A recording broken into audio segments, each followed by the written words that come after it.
आज हम लोगों पे कैसा लांछन लगाया जाता है।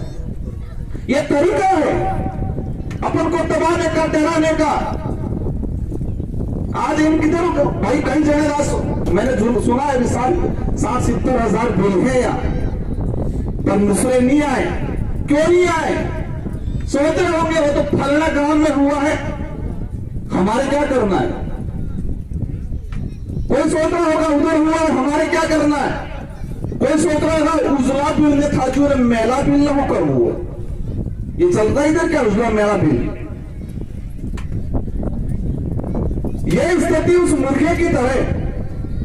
अपने पहले देसी मुर्गे होते थे तो वो हिस्सा जो आप दोगे, ऊपर से वो पक्षी आता या जो नेवला आता नोड़ी, तो देसी मुर्गे होते तो पहले से चिल्लाते और उन बच्चों की रक्षा करते, उससे बीते। और अभी व्हाइट मुर्गे आ गए, सफेद मुर्गे। एक पिंजरे में 10 बन है, एक ग्राहक आया और एक को निकाला, दूसरा खाएगा। एक को फिर निकाला, बाकी पीछे बचा वो भी खाएगा। और लास्ट में 2 बचे हैं, एक को निकाला, लास्ट में एक बचा है, वो ये नहीं सोचेगा कि मेरा भी नंबर है, फिर भी वो खाएगा ही। और ये स्थिति आज हमारे समाज की हो गई। पहले कैसी स्थिति थी? एक पे आपत्ति आई सब खड़े होते थे। और आज कैसी स्थिति हो गई है? पहले सफेद मुर्गा और सुने इसको हो रहा, मेरे क्या पड़ी है, ये स्थिति बन गई है। अभी भी वक्त है, चिंता मत करो, एकजुट हो जाओ। और नहीं तो वो मुर्गे की तरह सबकी बारी बारी से नंबर आएगा। हमें किसी से लड़ाई नहीं है, किसी धर्म, किसी जात से, किसी व्यक्ति से कोई लड़ाई नहीं है। जो हमारे साथ अन्याय करेगा, जो हमारे हक अधिकारों को मारेगा, जो हमारे साथ छुआछूत करेगा, जो हमारे स्वाभिमान के साथ खिलवाड़ करेगा, उसकी टांगे जरूर खड़ी करेंगे हम लोग। आदिवासी समाज जितना स्वाभिमानी है, आदिवासी समाज जितना दयालु है, इतिहास उठा के देख लो, किसी पन्ने पे ये नहीं मिलेगा कि आदिवासी समाज ने किसी गरीब का, किसी कमजोर का शोषण किया, किसी कमजोर पे अत्याचार किया। ये इतिहास के किसी पन्ने पे नहीं मिलेगा। हर वर्ग का मिल जाएगा। कांति भाई ने बताया, मैंने विधानसभा में क्वेश्चन लगा के निकाला, राजस्थान के अंदर कितने गोलियों पे उतार के ST-SC के दूल्हों को रोका, मारा। कहां से किया, कहां से मिलता है पता है? उदयपुर से इधर जालोर, उधर बाड़मेर, ये चित्तौड़, आपके राजसमंद इधर मिलता है। SC के भाई आए, वो कान खोल के सुन लेना। डूंगरपुर, बांसवाड़ा, प्रतापगढ़, उदयपुर का उस इलाके में एक केस ऐसा नहीं मिलेगा कि उनको गोली से उतार के मारा हो, ऐसा एक केस नहीं मिलेगा। हमारे समाज की जो भावना है, अतिथि देवो भव, कई बार ये सरकारी गाड़ियों पर लगा रहता है। हमारे कई जगह विदेश में हमारे देश के नेता जाते हैं, उनको जो बुलाते हैं उनका रिप्रेजेंट होता है। उससे पहले संचालक जो होता है वो कहता है उस महान देश से आया है ये अतिथि, जिसमें अतिथि देवो भव, मतलब अतिथि को भगवान मानने वाले देश से आए हुए हैं ये। और ये सत्य आदिवासी समाज के अंदर मिलता है, कहीं और नहीं मिलता है। ये कैसे? हमारा आदिवासी बाहुल्य क्षेत्र है। अगर एक कलाल आदमी आए के रहेगा तो पूरे गांव वाले उसको सहयोग करेंगे। कोई एक SC का, किसी भी वर्ग का कोई आदमी आएगा उसको और मदद करेंगे। लेकिन दूसरे समाज में जाओ, कोई 4-5 भीलों के घर होंगे तो उसको रोज मारपीट करेंगे, रोज उसके साथ खिलवाड़ करेंगे। तो अतिथि देवो भव शब्द क्या किस देश में? भारत देश में। भारत देश में किस समाज में मिलता है? आदिवासी समाज में मिलता है। ये आदिवासी समाज ने किसी कमजोर, किसी गरीब, किसी शोषित या अकेले व्यक्ति पे आज तक अत्याचार, अन्याय नहीं किया है। लेकिन हमारे भाइयों के साथ हर बार अन्याय, हर बार अत्याचार, हर बार भेदभाव होता गया है। लेकिन अब ये अतिथि देवो भव नहीं, एवं उल्टू करना पड़ेगा। आया, हमने उनको मान सम्मान दिया। देश का इतिहास उठा के देख लो। देश के अंदर मुगल आए, इससे पहले हूण आए, कुषाण आए, शक आए, आर्य आए, सबसे लड़ा आदिवासी समाज। क्यों लड़ा? अपना अस्तित्व बचाने के लिए। फिर भी कई बार कहा तुम रहो शांति से, हम इधर खिंचक जाते। लेकिन अब ये लड़ाई हथियारों की नहीं रही है, अब ये लड़ाई कलम की रही है, संविधान की रही है। ये लड़ाई कलम से लड़ी जाएगी, उस समय तीर कमानों से लड़ ली थी, आज कलम से लड़नी पड़ेगी, शिक्षा से लड़नी पड़ेगी। वकील तैयार करो, IAS अधिकारी तैयार करो, पढ़ाई पे ध्यान दो। अगर इस पे हमने ध्यान नहीं दिया तो एक प्राण लेके ले लो, भूखे मर जाएंगे चलेंगे, लेकिन किसी को 1 इंच जमीन बेचेंगे नहीं, ये प्राण लेना पड़ेगा आप लोगों को। आज सुनने में आ रहा है इधर बहुत जमीनें बेचते, जमीन बेच बेच के दारू पी रहे, सुनने में आ रहा है। सही बात नहीं है? सही बात। भीगों का खून हो रहा है, मुझे भीड़ के खून हो तो आज प्रण लो कि हम भूखे मर जाएंगे चलेगा, लेकिन जमीन नहीं बेचेंगे। कितने जने हाथ खड़े करो देगा। Very good. एक फोटो लेके रखना, ध्यान रखना फिल्म में से कौन बेचता है। ये हर इलाके में हो रहा है। आदमी को कमजोर किया जाता है, दारू पिया जाता है, पिलाया जाता है। आज से प्रण लेना है कि भूखे मर जाएंगे चलेंगे, लेकिन जमीन नहीं बेचेंगे। और अगर 1 बीघा बेच भी दी है तो 10 बीघा लेंगे। ऐसा मजबूत बनना है हम लोगों को। देश का सुप्रीम कोर्ट का जजमेंट कह रहा है कि आदिवासी समाज देश का मालिक है और हम यहाँ दारू पी पी के खत्म हो रहे हैं, किसी के साथ अन्याय हो रहा है, हम दूर भाग रहे हैं।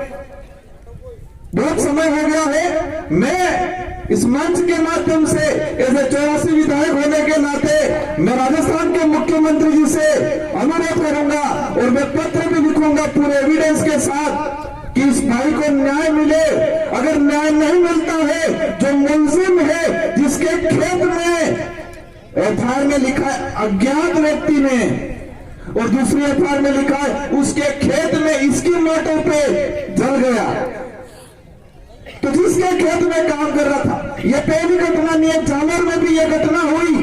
एक बच्ची खेत में काम करने गई, उसके साथ बलात्कार हुआ, उसने विरोध किया तो लाइट का करंट जा रहा था, उसको चिपका दिया, उसको मार डाला। ये पहली घटना नहीं, ये करंट दर्द शो करने की राजस्थान के अंदर 2 से 3 घटना हुई है मेरी जानकारी में। तो इस भाई को जब तक न्याय नहीं मिलेगा